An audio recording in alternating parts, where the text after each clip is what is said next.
After avenging their only loss of the season, South Carolina goes down.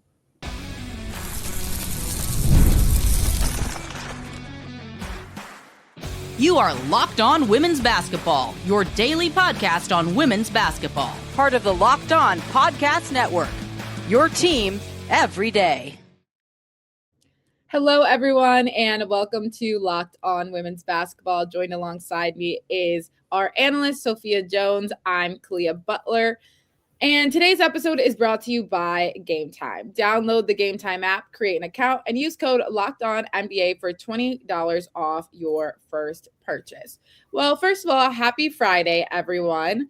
To those that remember, I live in the city of Chicago, and there is a weather advisory today. So I will be in my house all day because apparently it feels like negative 30 out. So I hope everybody else is staying warm today. But when we're looking ahead at what our schedule is going to look like in terms of our podcast, we're going to go over what the weekend in Unrivaled is going to look like out there in Skyami. I don't know how Sophia feels about that because she's from Miami, but I love referring to Miami as Skyami. There's some Big Ten and SEC matinees this weekend, but first we're going to overtime. There were some big games last night, two in which went into overtime. The first one was number 16 Oklahoma upsetting number 2 South Carolina. As I mentioned in the open, South Carolina had just defeated Texas, their only loss of the season, but then fell 94-82 against Oklahoma on the Sooners' home court in overtime. And this was an exciting game. As soon as overtime hit, though, I had a feeling that it was going to swing Oklahoma's way. I think going into overtime is precisely what flipped Oklahoma's switch, but more importantly, Aaliyah Chavez's switch. She scored 15 of her 26 points in overtime. Mind you, overtime is only a 5-minute period, so she really just went off. She was not going to allow her team to lose, hit about 3 threes. She was just going crazy. As a whole, Oklahoma scored 19 points in that overtime. So they just really wanted it more down the stretch. That was my main takeaway from that game. They wanted it more. They were playing with a lot more heart and hustle, especially down the stretch. And they really owned the paint, which is something you don't see done very often against Dawn Staley, South Carolina's team. Points in the paint, Oklahoma had the advantage 50-40, and rebounding, Oklahoma dominated 54-39. So they were just a more physical team down low as well. Yeah, that's exactly what Dawn Staley mentioned post-game too in the presser. She said that we didn't want to win enough, basically, and we went up against a team that had a little bit more of a will to win that they did. And she said, we didn't do enough to win late in the game. And in our league, you pay for it with defeat. She also said that obviously they are going to move on from this. They have to prepare for a Vanderbilt game on Sunday. But when you're talking about points in the paint, it was also asked, defending Reagan Beers, who had 18 points on the night, really had a 1-2 punch for Oklahoma when you have Aaliyah Chavez as your guard and Reagan Beers as your inside. It's a tough one to go up against, but she felt like they didn't necessarily guard Beers well enough. And I could agree because she said that she had her typical positioning in everything and allowed Reagan Beers to be a little bit too comfortable down low. When you're talking about that points in the paint battle, that's kind of where some of that came from. Definitely. It's usually the person that fights for positioning first, and is sometimes the lower player that wins. And Reagan Beers won that matchup. She had 18 points, finished with 14 rebounds. Also, she was 8 of 9, so doing and scoring down low at a really efficient rate. South Carolina went through multiple front court players in order to contain her, but she was really just thriving, and a huge reason why Oklahoma was able to own that advantage in the interior so much. But also just other players getting downhill. I thought that Oklahoma got out ahead a lot of the time against the Gamecocks, whether that's just in a fast break or scoring really early in the shot clock. They were just running, and that they won that track meet. Yeah, they definitely wanted to defend home court as much as possible. They snapped a 3-game losing streak, and that's a fun team to be able to snap your losing streak to. It's also the program's third win in 35 all-time games against AP top 2 opponents. The others were number 2 Kansas State back in 2024 and number 2 Texas in 2004. So creating some history. We know every time Aaliyah Chavez shoots, it's green. She said that her teammates kept telling her to shoot, and she did just that. South Carolina hosts Vanderbilt on Sunday, and then Oklahoma visits Auburn on Sunday. Another overtime game, Maryland and Iowa. Iowa walks away with an 85-78 win. Ava Hayden has been on a roll. She had 20 points and recovered in overtime to beat Maryland 85-78, as I mentioned, but they blew a 17-point lead in the final 3 minutes of regulation. So Iowa is a team right now that is undefeated in conference play. Again, top 10 since the Caitlin Clark era, but this was a very close one for them against the Terrapins. It was. When they were up in those last 3 minutes, it felt like they were playing more so not to lose as opposed to continuing to dominate.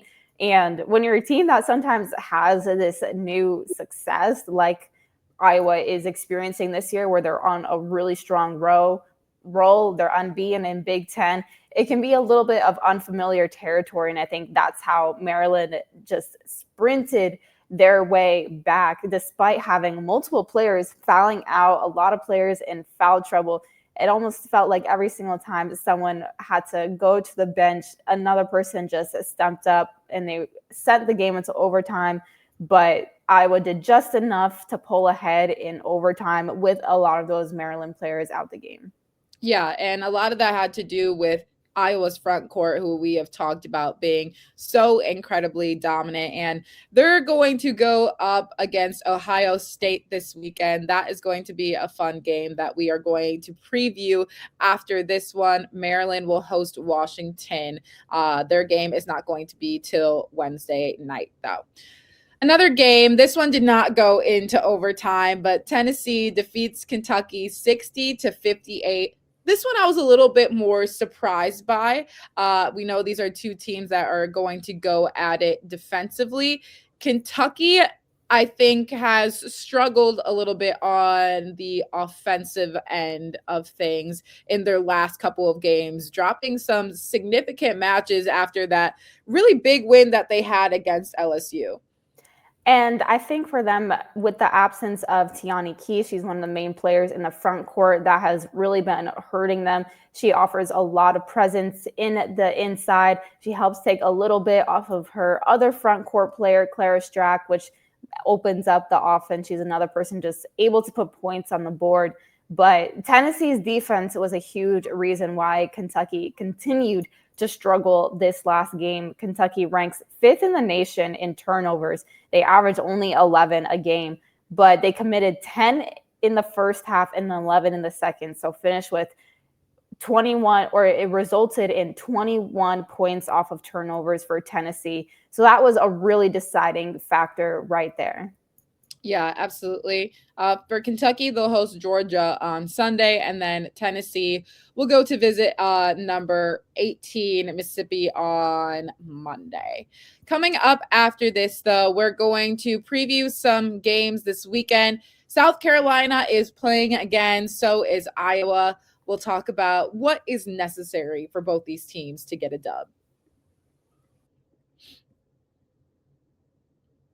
During basketball season, like right now, there's nothing like being in the building. The energy, the crowd, that first big run that gets everyone on their feet. Fans want to be there for those moments, not stuck refreshing screens or guessing what tickets are really going to cost. That's where Game Time comes in. The Game Time app gives fans the advantage back, making it incredibly easy to score amazing tickets fast, simple, and without the guesswork. Browsing the Game Time app is straightforward and intuitive. Finding tickets takes just a few taps. And you're going to want to get ahead on getting these tickets because the WNBA schedules have been released. You're going to want to preview where your seat could possibly be. Make sure that you're tapping in as soon as possible because it's going to be an exciting season. So take the guesswork out of buying NBA tickets with Game Time. Download the Game Time app, create an account, and use code LOCKEDONNBA for $20 off your first purchase. Terms apply. Again, create an account and redeem code LOCKEDONNBA for $20 off.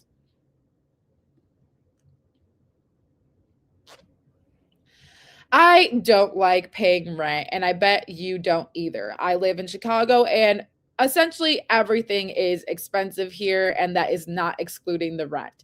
But Bilt makes it just a little bit easier. Bilt is the loyalty program for renters that rewards you monthly with points and exclusive benefits all in your neighborhood. Let me explain a little bit. So with Bilt, every rent payment earns you points that can be used towards flights, hotels, Lyft rides, Amazon.com purchases, and just so much more.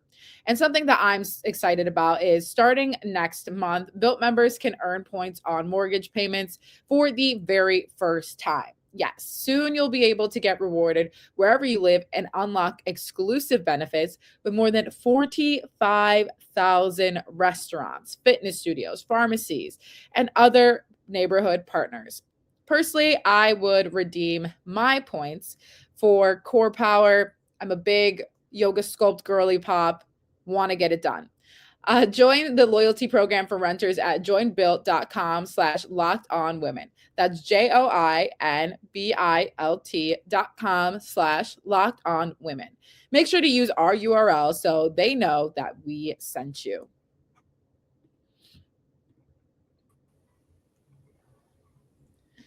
Alrighty, South Carolina is playing again on Sunday against another top opponent in number 5 Vanderbilt. This is going to be an exciting one because these teams, well, Vanderbilt is currently undefeated. They are going to be the top two, not unbeaten, sorry, but these are going to be the top two in the SEC right now. They're basically 1 and 2 in the SEC. This is going to be a significant standpoint for who kind of takes over the SEC right now. Vanderbilt has cemented themselves. They've been on quite a historic run so far. They're coming off of some big wins. They had beat LSU. They had beat Michigan. Good wins. South Carolina needs to have a bounce back. And I think one of their best bounce backs that we've seen so far is that win against Texas. They were looking incredibly strong in that one.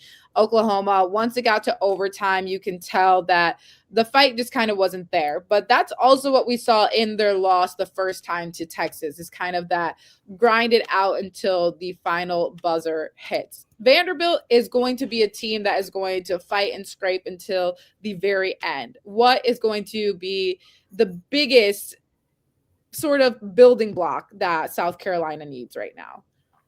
I think they have to hone back in on their defense. And because so much of what defense is effort at the end of the day, you look at the comments that Dawn Staley made post-game in that loss against Oklahoma, and she commented about the overall lack of team effort that her squad had, or that they didn't do enough to win. So I think that is the easiest way you bounce back just on the defensive end, especially when you have a scouting report with a player like Michaela Blakes. I would imagine that Raven Johnson is going to get that defensive assignment. That is a really easy and great way to get a little bit of redemption. I think South Carolina is seeking right now. They will be back at home as well. So they need to ride the momentum and the energy that the home crowd gives them. I agree. And I want to see the Raven Johnson that we just saw in that game against Texas. I think her seniority and maturity on the team really shined through in that game. I think she came out when they needed her most. And you need her in kind of those late game execution sort of things, situations. Maybe we did not see that as much in this last game, but in my head, this Vanderbilt game is going to come down to the wire. As you mentioned, Michaela Blakes is going to be very tough to contain for a full 40 minutes. And if we're talking about effort-wise for South Carolina, it's going to come down a lot to defensive discipline going up against Michaela Blakes, because we have seen time and time again, if her shot isn't falling, she does not care. Literally, Deja, like, she just erases that from her brain, and then she goes and shoots again. And then once she sees a couple go through, everybody just clear the way. Exactly. Short-term amnesia for Michaela Blakes. And like you said, this game, I think everyone can anticipate that is going to go down to the wire, potentially the last possession.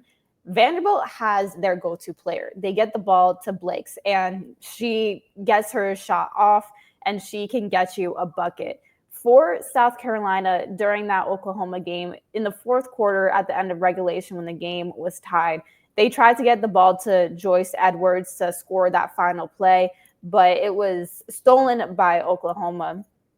And I think for South Carolina, one of the key areas in their development is to have that go-to person when they really need a bucket. Like how with UConn, Gino says he's looking at Sarah and AZ first and deciding who he's going to draw a play for. I think Dawn needs to have that player that she does for her team. Joyce Edwards is a great option. I think also just with Raven Johnson's seniority, if you need a three, I think you look towards Tessa Johnson. Can't forget about Tanaya Latson.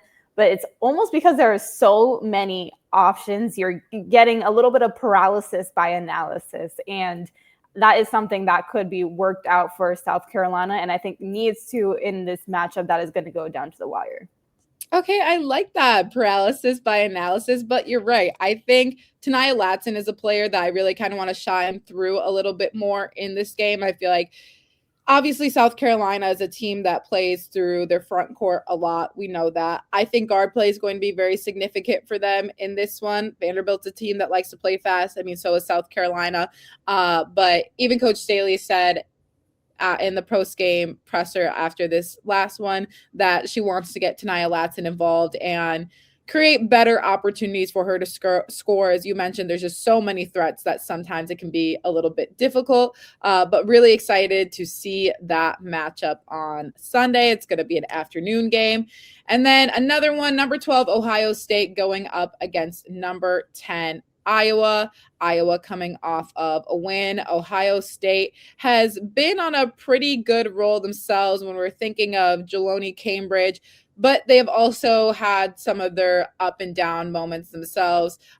They've won a couple games. They've got blown out a couple of times. They've bounced back. Iowa has been consistent in these past couple of ones, especially when we're looking at an Ava Hyden, a Hannah Stolke, Chit-Chat Wright. They're looking pretty deep right now. They are. This is going to be a really tough Big Ten battle, I think, for that number 2 spot, roughly. Ohio State, they're coming off a really solid win against Indiana. They beat an out-of-conference opponent in TCU early this week. Jaloni Cambridge has been one of the most prolific guards in the country. She'll have all eyes on her. But on the other side for Iowa, they're coming off this really solid win against Maryland. I'm sure that they're happy that they got the win, but they probably would have preferred it to go down in a little bit different fashion, maybe save your legs and just close it out in regulation as opposed to sending it into overtime. But this is a great opportunity for Iowa to cement the resurgence of Hawkeyes basketball. Absolutely. As you mentioned, the win was a little bit ugly towards the end. It was more of a fight of, hey, we cannot lose this thing right now. Hopefully they don't blow a 17-point lead to Ohio State, because if Cambridge is clicking on all cylinders and she's having a 40-point game night, it might be a tough one. But that's going to be another really good matchup. That game will be before the South Carolina and Vanderbilt game at 1 p.m. Make sure you are tuning in on Sunday. Like I said, if you're anywhere near me, it's going to be cold out anyways, so just sit at home and watch women's basketball. That's what I'll be doing. But coming up after this, We're going to talk about the weekend in Miami, what we can expect from the games at Unrivaled.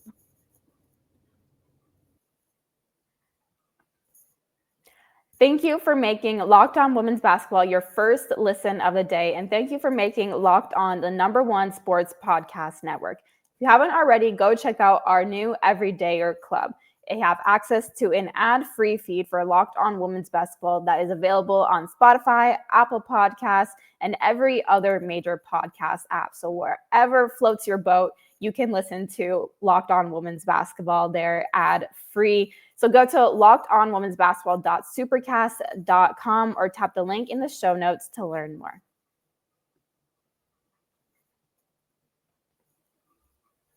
Fridays already feel different during basketball season, and FanDuel is making them even better. Every Friday night before games tip off, FanDuel gives fans a new way to kick off the weekend with NBA Happy Hour. NBA Happy Hour is your official pregame, a limited time window where special offers drop right inside the FanDuel app before the action starts. Pivoting a little bit to women's basketball and checking out the FanDuel Sportsbook and some of the odds they currently have up. Connecticut, surprise, UConn is a favorite to win the women's national championship at a -280. And in next place at a +700 is UCLA, as opposed for the women's John Wooden Award winner going with the Huskies. Sarah Strong is a -650 favorite. So a couple fun things going on there. So before tip-off, check the FanDuel app and see what's dropping during NBA Happy Hour every Friday from 6 to 7:30 p.m. Eastern. A little basketball, a little action, and a whole lot of Friday energy. That's NBA Happy Hour, only on FanDuel, the official sportsbook partner of the NBA.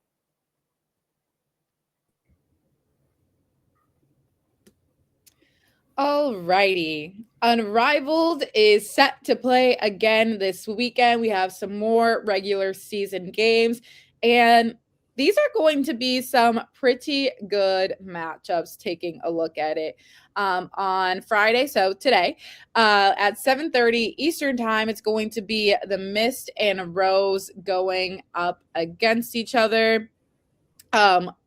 The Rose are coming off of back-to-back losses, which were the first ones that they had this season. When we're looking at some of those players on the team, though, Chelsea Gray, the point guard, is not going to be going down for much longer. So they are going to scrap and fight and battle in this one. And then you have one of the co-founders in Brianna Stewart on the Mist. You have Aaliyah Chavez, who has been getting buckets left and right. She has been lethal for this Mist team. So this is going to be a really fun one. I'm really curious to see if the Rose can get back into the winning category, but the Mist is also just super deep. I would have to agree. It's so talent heavy in Unrivaled.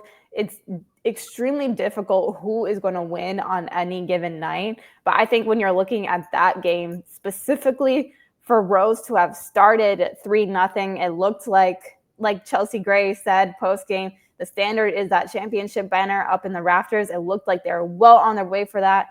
They suffered these last two losses, though, however, so they'll definitely be looking for some bounce back. But there is the game's just started for Unrivaled, but everything is really bunched together pretty closely right now in the standings.